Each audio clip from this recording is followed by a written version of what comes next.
Mobile number कसा असावा या विषयावर आपण थोडंसं चिंतन ऐकूया. मोबाईल नंबर कसा नसावा याचं उत्तम उदाहरण तुमचा स्वतःचा मोबाईल नंबर आहे. कसा असावा हे लक्षपूर्वक ऐका. जर आपण एखाद्या हॉटेलमध्ये गेलो आणि काहीतरी खायला मागितलं तर तो वेटर तुम्हाला काय देईल? एक तर काहीतरी देणार नाही आणि काही दिलं तर काहीतरी देईल. मोबाईल नंबरमध्ये 10 अंक असतात, त्याच्या 9 जोड्या तयार होतात आणि त्या 9 पैकी अनेकदा 5 किंवा 6 जोड्या ह्या शत्रू अंकाच्या असतात. कारण रॅन्डम नंबर घेतल्यानंतर त्याचे रिझल्ट रॅन्डमच मिळणार आहेत.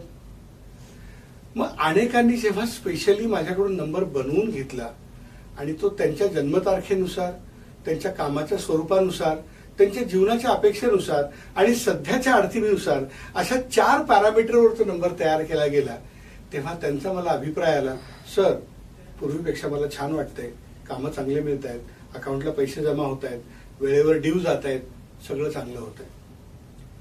आता तुम्हाला ह्याचं अजून शास्त्रीय कारण सांगतो की आपण जत्रेतून चष्मा घेतला आणि डोळ्याच्या डॉक्टरला दाखवून चष्मा घेतला तर जो फरक आहे तोच फरक तुम्ही जेव्हा स्वतःहून जाऊन मोबाईल नंबर घेता, रॅन्डम नंबर घेता आणि माझ्यासारख्या एक्सपर्टला विचारून जेव्हा नंबर घेता तेव्हा नक्कीच तो फरक तुमच्या लक्षात येतो. तर मोबाईल नंबर कसा असावा तर तो तुमच्या स्वप्नपूर्तीला साधक असावा, तो तुमच्या स्वप्नपूर्तीमध्ये बाधक नसावा. मोबाईल नंबर कसा असावा की तो तुमच्या डेली वॉक ऑफ लाईफ मध्ये सपोर्टिव्ह असावा, डिस्ट्रक्टिव्ह नसावा. बघा, अंकांची स्पंदनं आपल्या जीवनावर पडत असतात. जगातली कुठलीही मोठी संख्या जर सिंगल डिजिट मध्ये केली तर ती 1 ते 9 मध्ये येते. म्हणजे काय तर 1 ते 9 मध्ये येते याचा अर्थ त्या अंकांची स्पंदनं तुमच्या नंबरवर पडतात. आता मोबाईल नंबरमध्ये 0 जास्त असणं हे तुमचं काम उशिरा, डिले, रखडत, रेंगाळत या सदरामध्ये जातं. मोबाईल नंबरमध्ये 4 आणि 8चा भरणा असणं, 4 हा राहू आहे, 8 हा शनी आहे, 3 8 4 8 8 8 साहजिकच तुमच्या जीवनामध्ये अडचणीचा पाढा चालू आहे. तुमच्या मोबाईलमध्ये 6 जास्त आहे आणि जर तुम्ही पुरुष असाल तर तुम्ही खूप ब्रँड कॉन्शियस व्हाल किंवा साहजिकच तुमच्या जीवनामध्ये अपोजिट सेक्स मुळे तुम्ही अडचणीत येऊ शकता किंवा तुमचा वेळ आणि पैसा त्याच्यावर वाया जाऊ शकतो आणि साहजिकच तुमच्या मुख्य गोष्टीकडे दुर्लक्ष होऊ शकतं. तुमच्या मोबाईलमध्ये 2 जास्त असेल तर तुमचा इमोशन कोशंट जास्त होणार आहे आणि साहजिकच त्यामुळं तुमचं ऍक्शन कमी होणार आहे.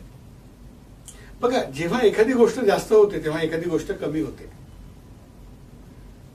तुमच्या मोबाईलमध्ये 7 जास्त आला तर साहजिकच धार्मिकता वाढणार आहे आणि धार्मिकतेचं वेगळं टोक पण दिसणार आहे. त्यामुळे मोबाईल नंबर कसा असावा तर त्याचे आधी नाडी परीक्षा करून घेणं गरजेची आहे. तो मोबाईल नंबर तुमच्या जन्मतारखेच्या कुंडलीनुसार असावा ही त्याची पहिली अट आहे. म्हणजे समजा तुमची अंककुंडली मांडली आणि त्याच्यामध्ये 6 अंक जास्त येत असेल आणि तुमच्या मोबाईलमध्ये 6 अंक जास्त येत असेल तर एनिथिंग एक्सेस इज पॉइझन या नियमाने तो नंबर योग्य नाहीये. तुमच्या अंककुंडलीमध्ये जर 2 जास्त असेल, तुम्ही स्त्री असाल आणि तुमच्या मोबाईलमध्ये पण 2 जास्त असेल तर पुन्हा तो नंबर तुमच्यासाठी योग्य नाहीये. तुमच्या अंककुंडलीमध्ये 1 असेल आणि तुमच्या मोबाईल नंबरमध्ये पण 1 जास्त असेल तर तो नंबर तुम्हाला कामामध्ये अडचणीच निर्माण करणार आहे. एखादी बुलेट सारखी गाडी, हाय पॉवर गाडी तुम्ही मंडईसारख्या गर्दीच्या ठिकाणी चालवताना जे त्या बुलेटला आणि त्या वर बसणाऱ्या माणसाला होतं तेच तुम्हाला होत असेल. भेटूया पुढच्या व्हिडिओमध्ये अजून काही चांगल्या माहितीसाठी. धन्यवाद.